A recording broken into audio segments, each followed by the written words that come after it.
favorite love-hate relationship as far as wrestling goes is booking. And I got started booking by happenstance because Tom Lilly, Leonard Sims, Ward Wilson, any of those three together, by themselves, what the fuck ever. Any of those guys had been running wrestling in southern West Virginia since 1998, 1999. So,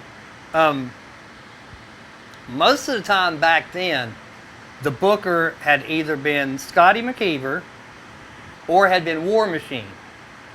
And some others come and go.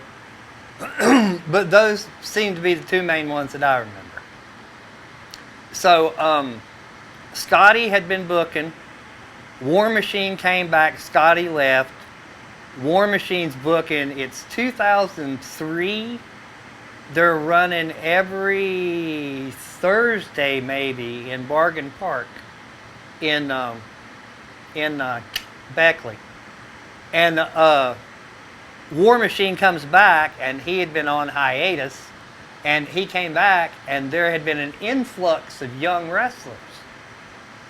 And he wasn't sure, he didn't know any of them. So he looked at me one night, and he was like, who in the hell are all these kids? He was like, I don't even know which ones are supposed to be heel, which ones are supposed to be babyface. He goes, I don't know what the fuck to do with them. He said, do you know them? And I was like, oh yeah. I was like, I know all of them, and I've worked with all of them. He was like, great. He said, how about if you book them on the first 3 matches of the card, and then we'll take intermission, and then he said he'd book the main event angles and the matches after intermission. So I got started booking the undercard at Bargain Park in 2003. Now we moved from there to Central Elementary School gym in Beckley, and we were there in 2004 and 2005. And somewhere, I think it was around Thanksgiving of 2004, War Machine decided he was going to take time off again, and he quit booking, and I had it all together kind of by default. So I took over booking then. And What year was that? that was 2004. 2004. Pretty sure. 2004, 2005 was the time that they were running there. But anyway, now booking there wasn't bad because I had a lot of veterans and I had a lot of help with storylines and had a lot of good, entertaining people that were there. We had Scotty McKeever, we had Chuck Jones, we had Cuban Assassin, we had myself, we had Big Dan Richards when he was first starting out, we had Jason Kincaid when he was first starting out, we had TJ Phillips when he'd only had a few years under his belt, we had Roger Ham, we had Brad Thomas, we had, if I'm forgetting anybody, I'm sorry, but we had a really good group, and it's easy to book when you have other veterans around you who help you, who know what they're doing, and when you have talent. Now, along the lines, we got to 2006, and for first one reason and another, most of the talent was gone, and I was left booking by default again because I was the only one in the locker room with any amount of experience, and I had to kind of do it by default. And I booked then, and then just about a year later from that, in February of 2006, we went on television. And Lord help you to be a booker with a green ass locker room. Lord really help you to be a booker with a green ass locker room and be on television. That shit was insane. I have no fucking idea why I wanted to do that. That right then should have been when I quit.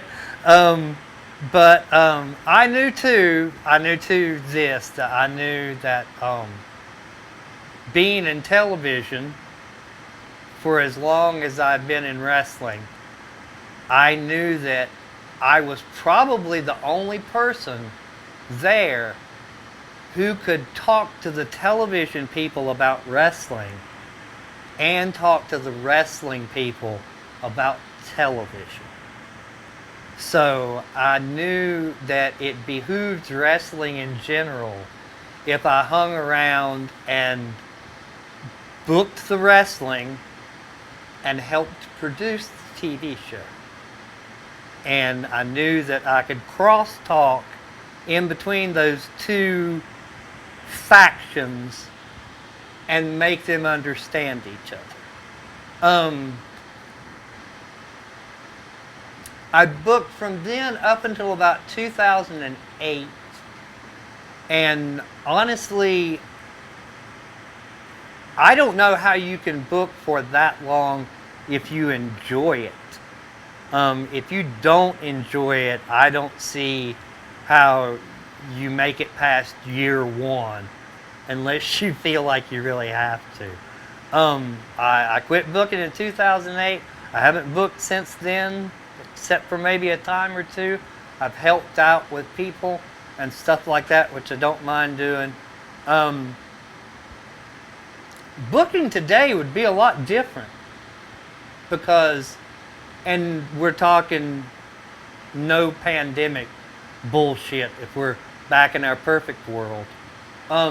Booking today would be a lot easier because most every promotion runs one town and they run one show a month. When I booked, we ran a weekly on Thursday, so I had to write a show for Thursday. We had a show almost every Saturday. A lot of times during school, not during the summertime or around Christmas, a lot of times we'd have Friday shows.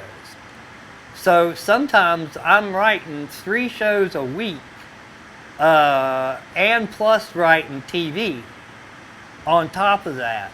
And that's a pain in the ass any way you cut it.